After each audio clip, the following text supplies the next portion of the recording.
Bashir Ahmad reacts after seeing photo of Airpiece hostess using Igbo attires as dress code. Bashir Ahmad, a former special assistant on digital communication to former President Muhammadu Buhari, has taken to social media to react after seeing photo of Airpiece hostesses using Igbo attires as their dress code. Reacting after seeing them, he basically said, "I can't understand why there is such a fuss over Alan Onyema's choice of dress code for his air hostesses. For me, it is not a big deal.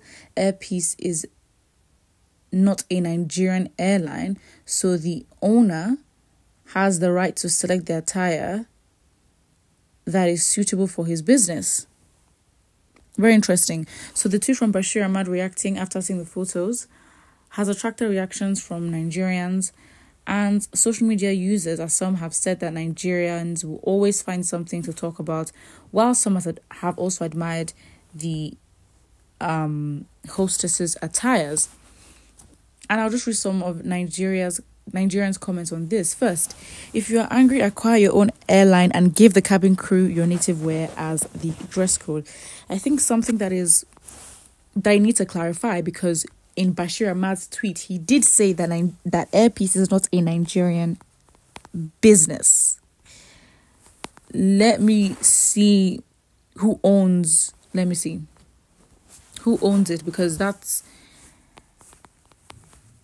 would not make sense if it's not a Nigerian airline. And even if it's a Nigerian airline, what is wrong in the hostesses wearing an Igbo attire? Yeah. Alan Onyema is Nigerian. I don't understand. Okay, this is very funny. Okay. He is Nigerian, and not only that, let me see what state he's from. So you can say, well, from Warri, was born in Warri, Nigeria. Well, the thing is, I don't understand why there'd be a fuss about. I mean, it actually looks very, very nice and very innovative, to be honest, because the hats or the style the women, because usually if you look at air hostesses, they do have a headpiece, some type of headpiece, whatever it is, and the different cultures would wear, different headpieces. For example, like Attire Airways or the Emirates, they probably would wear like a hijab looking type headpiece, which would make sense because of the culture and where it's from. So if Airpiece is founded by a Nigerian, then I'm not sure what the problem actually is. And this is how to promote culture, someone has put here. So I think, Nigerians definitely will find anything to talk about or anything probably to criticize. To be fair, I don't think there's anything wrong. I think obviously it's getting traction because people are giving their opinions, and some don't find it necessary, and some are like, well, what is the problem? I don't find a problem with it, but I guess other people do. For some reason, that's why the striking thing actually is for Bashir Ahmad to say that Airpiece is not a Nigerian airline, which is very funny because the owner and the founder is an Igbo person from the name. It's an Igbo name. So you'd assume not only are they Nigerian, but then they're also Igbo as well. So I'm not sure where the comments would come from. Very, very suspicious.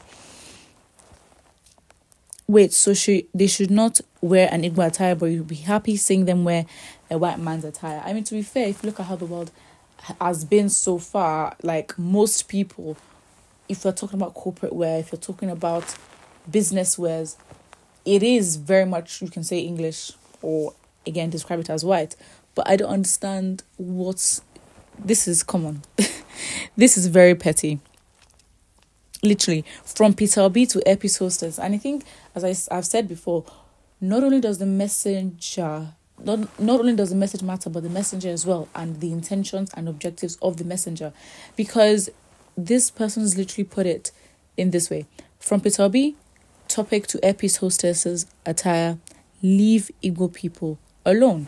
And this is not to insinuate that he's attacking Igbo people, but if you look at the trend as to what has been on this man's mind and what's been pressing, when something is pressing you to have a conversation or something really pushes you to decide certain things.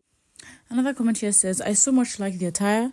Kudos to Airpeace. I don't know when our people will get rid of the colonial mentality. Look, every airline crew dress has some of their tribe and country influence in their uniforms. If you're not passionate about Nigeria, Sir Alex Onyama is. So please go buy your own airline and give your crew a swimming dress. It is settled. To be fair, there's really no reason. Why are you bothered? And then another person here says, you mean it's a Biafra airline? Very, very, very, very funny and interesting. The reason people are talking about the attire worn by Airpeace is because during the days of our respected elders, if you are not a titled person, you cannot be seen wearing the Isi Agu attire. This is reference to the headpiece, because the headpiece is usually the red cap, literally giving to chiefs and titles. So I think that's what people may have a problem with in terms of the style. But in terms of the sense of authority, I think that has been dying down in recent times. Traditional laws are not as strong as what is actually governing the country. So in terms of authority, it's not been seen to hold weight, except you personally decide that it will hold weight for you in your life or in your village.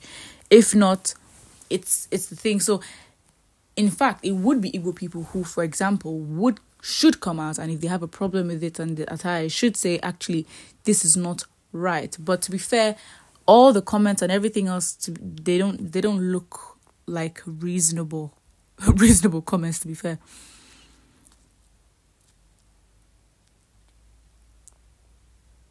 Interesting. If Airpeace is owned by a northerner, it will automatically become a Nigerian airline. Is that what it means? Interesting. And I think that's a very shady thing, because I made sure to look at his tweets, not just what is in the article.